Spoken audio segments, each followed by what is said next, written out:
Hello friends, हाय। मैं हूँ हिना गनात्रा। स्वागत है आप सभी का मेरे यूट्यूब चैनल पे। और आप देख रहे हैं मेरे साथ 12th standard economics unit number 2 utility analysis part 4, जिसमें हम आज the law of diminishing marginal utility study करेंगे। लास्ट पार्ट 3 में हमने देखा था टोटल यूटिलिटी और मार्जिनल यूटिलिटी का कॉन्सेप्ट और दोनों का रिलेशनशिप एक चार्ट और डायग्राम के थ्रू हमने काफ़ी अच्छे से उसको कवर किया था। और आज हम वैसे ही कवर करेंगे the law of diminishing marginal utility. So law of diminishing marginal utility में सबसे पहले हम लोग इंट्रोडक्शन देखेंगे। इंट्रोडक्शन में देखिए, सबसे पहले ये जो लॉ है ये किसने प्रपोज किया था? Professor Gossen. This is very important, but was discussed in detail by professor Alfred Marshall. देखिए, ये जो लॉ है ये पहली बार तो प्रोफेसर गुसेन ने प्रपोज किया, लेकिन एक्चुअल इसको जो डिस्कस डिटेल में किसने किया था? Bye professor Alfred martial in his book principle of economic. So Alfred Marshall ने यहाँ पे कौन सी बुक लिखी थी? प्रिंसिपल ऑफ इकोनॉमिक्स लिखी थी। और इसी बुक में इन्होंने law of diminishing marginal utility के बारे में डिटेल में डिस्कस किया है। और ये बुक पब्लिश कब हुई थी? तो 1890 में हुई थी। सो ये है इसका इंट्रोडक्शन। ये 3 चीजें हमको याद रखनी है। देखिए, अब ये कहते हैं कि the law of diminishing marginal utility क्या है? यूनिवर्सल इन कैरेक्टर है। यूनिवर्सल मतलब क्या है? हर जगह पे हम इसको लागू कर सकते हैं। ठीक है। It is based on the common consumer behavior that utility diminishes with the reduction in the intensity of a want. देखिए, ये जो लॉ है ये एक कंज्यूमर बिहेवियर के ऊपर ही मतलब बताया गया है कि एक जो व्यक्ति है इसका कंज्यूमर का जो बिहेवियर कैसे होता है। मान लो एक समय तक हमारी जो इंटेंसिटी होती है किसी चीज को लेकर वो क्या होती है? बहुत ज्यादा हाई होती है। बट जैसे ही हम उसको क्या करते हैं? कंजम्पशन करते हैं या फिर उसको यूज करते हैं, तो एक टाइम पीरियड के बाद में ऑटोमेटिकली वो क्या होने लगती है? डिमिनिश होने लगती है, रिड्यूस होने लगती है। क्लियर? सो इसीलिए इसको यूनिवर्सल बोला है। अब हम देखते हैं स्टेटमेंट ऑफ लॉ। अब स्टेटमेंट ऑफ लॉ देखिए किसने, कौन बोल रहा है यहाँ पे? Professor Alfred Marshall. According to professor Alfred Marshall, इनके हिसाब से इन्होंने क्या कहा है कि अदर थिंग्स रिमेन्स कांस्टेंट। ठीक है, ये इनका एक यूनिवर्सल लॉ है कि हाँ अदर थिंग्स रिमेन्स कांस्टेंट। लेकिन आगे क्या कहा है? Additional benefit which a person derives from a given increase in his stock of a thing diminishes with every increase in the stock that he already has. देखिए, सही कहा इन्होंने कि जैसे जैसे हम क्या करते हैं एक एडिशनल यूनिट, जैसे जैसे हम यूनिट क्या करते हैं? ऐड करते हैं, उसको बढ़ाते जाते हैं स्टॉक में, वैसे वैसे ही ऑटोमेटिकली एक लेवल के बाद में वो क्या हो जाता है? उसकी जो एक मतलब एक क्या बोल सकते हैं हम उसको, कि हमारी जो उसके लिए एक इच्छा होती है, डिजायर होती है, वो भी क्या हो जाती है? एक पीरियड के बाद में डिमिनिश होने लगती है, कम होने लगती है, डिमिनिश होने लगती है। देखिए, अदर वर्ड में इसको क्या कहा है? सिंपली कि marginal utility that any consumer derives from successive unit of a particular commodity goes on diminishing as his or her total consumption of that commodity increases. काफी सिंपल है। लास्ट लेक्चर में मैंने आपको एक एग्जांपल दिया था चपाती का। मैंने आपको कहा था कि जैसे जैसे मैं एडिशनल यूनिट मतलब क्या करूंगी? मैं यूनिट को ऐड करते जाऊंगी। मान लो मेरी कैपेसिटी है 3 चपाती खाने की, और मैंने क्या करा यहाँ पे? जैसे ही 1 चपाती खाई I will feel good. 2nd चपाती खाई, अब यहाँ पे क्या होगा? मुझे बेटर लगेगा। लेकिन जैसे मैंने 3rd चपाती कंज्यूम की, यहाँ पे मेरा क्या हो जाएगा? सेटिस्फैक्शन, कि हाँ अब मेरा पेट भर गया। क्लियर? बट अगर मैं और एक चपाती को कंज्यूम करती हूँ तो मेरी मार्जिनल यूटिलिटी यहाँ पे क्या हो जाएगी? डिमिनिश हो जाएगी, लिटरली निगेटिव चली जाएगी, क्योंकि मुझे इसकी जरूरत है क्या? नहीं है।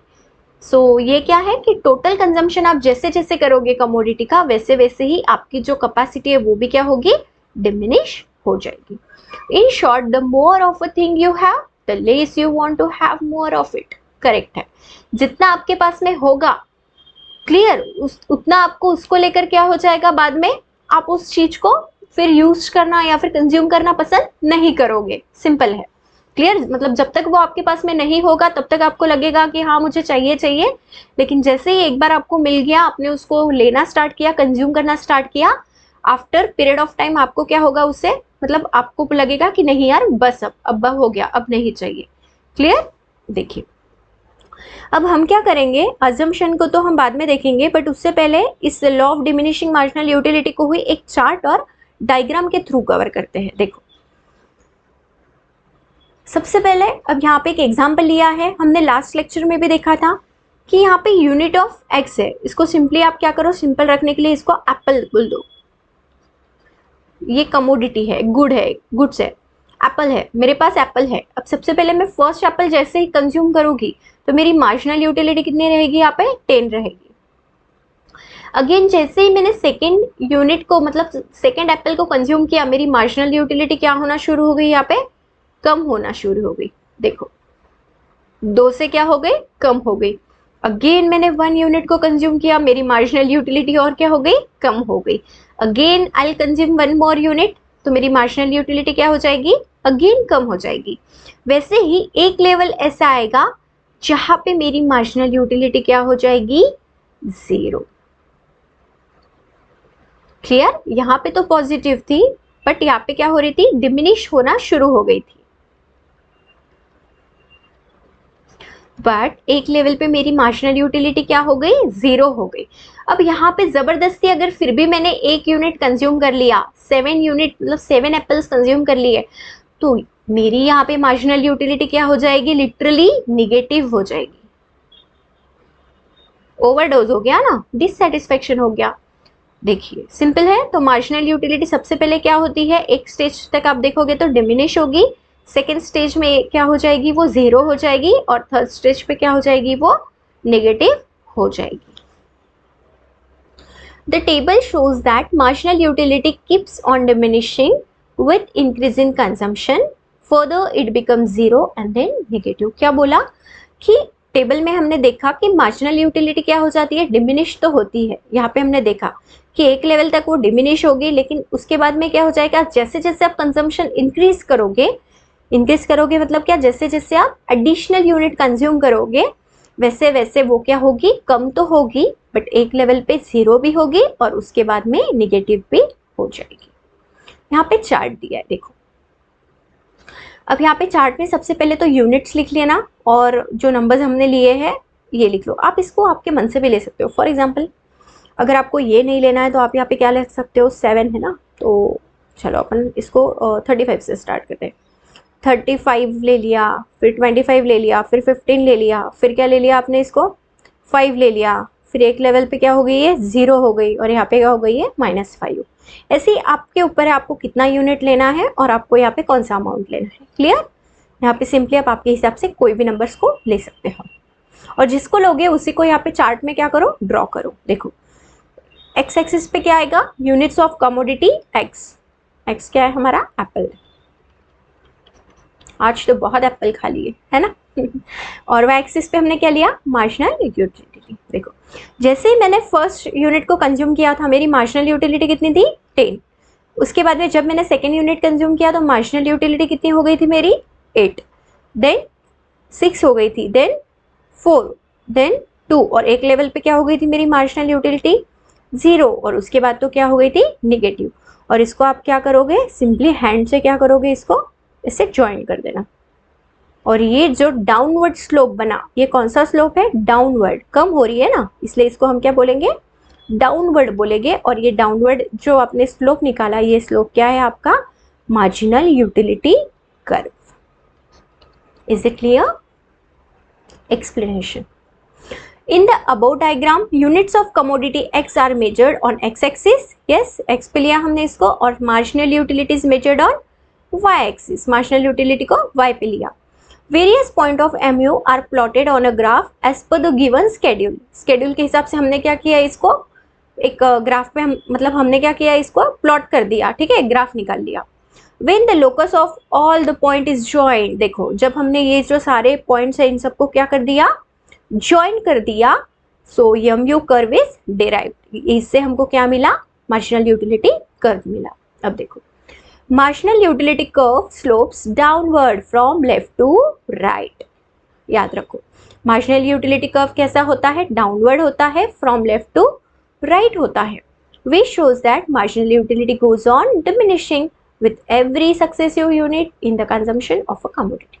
जैसे जैसे आपका कंजम्पशन यूनिट बढ़ेगा वैसे वैसे आपकी मार्जिनल यूटिलिटी क्या होगी? कम कम होगी। When marginal utility becomes zero, जब हमारी मार्जिनल यूटिलिटी जीरो हो जाती है तो मार्जिनल यूटिलिटी कर्व क्या हो जाता है? Intercepts the x axis. ये रहा, क्लियर? जैसे ही हमारी जीरो हो गई तो ये क्या हो गया? यहाँ पे एक्स एक्सिस पे ही आ गया। और उसके बाद में further consumptions of a commodity brings disutility. मैंने बोला ना, अगर ये निगेटिव हो रहा है, अगर आप जबरदस्ती खा रहे हो तो ये आपको क्या देने वाला है? डिससैटिस्फैक्शन देने वाला है। क्लियर? डिसयूटिलिटी हो जाएगी आपकी।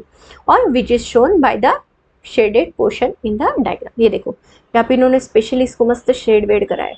क्लियर? कि आपकी नेगेटिव है, ये क्या है? जबरदस्ती वाला है।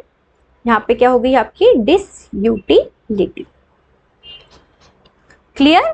सो सिंपली 3 चीजें याद रखो। पहले स्टेज पे क्या हो रहा है? मार्जिनल यूटिलिटी क्या हो रही है? डिमिनिश। उसके बाद में सेकेंड स्टेज क्या है? जीरो हो जाती है। और थर्ड स्टेज पे क्या हो जाती है? निगेटिव। और निगेटिव को ही क्या बोलोगे आप? डिसयूटिलिटी बोलोगे। Is it clear? I hope आपको इतना अच्छे से समझ में आया है। सो नेक्स्ट वीडियो में हम क्या करेंगे? नेक्स्ट लेक्चर में हम लोग इसके अजम्पशन और एक्सेप्शंस को कवर करेंगे। ठीक है? तब तक के लिए आप इतना अच्छे से पढ़ लीजिए। अगर आपने लास्ट फर्स्ट 3 पार्ट्स भी नहीं देखे इस यूनिट के तो जल्दी से उसको देख लीजिए ताकि आगे का आपको और अच्छे से समझ में आए। और ऐसे ही मेरे वीडियो को देखते रहिए, लाइक करिए, सब्सक्राइब करिए और शेयर करिए। Thank you so much. मिलते हैं अगले वीडियो में। तब तक के लिए बाय बाय।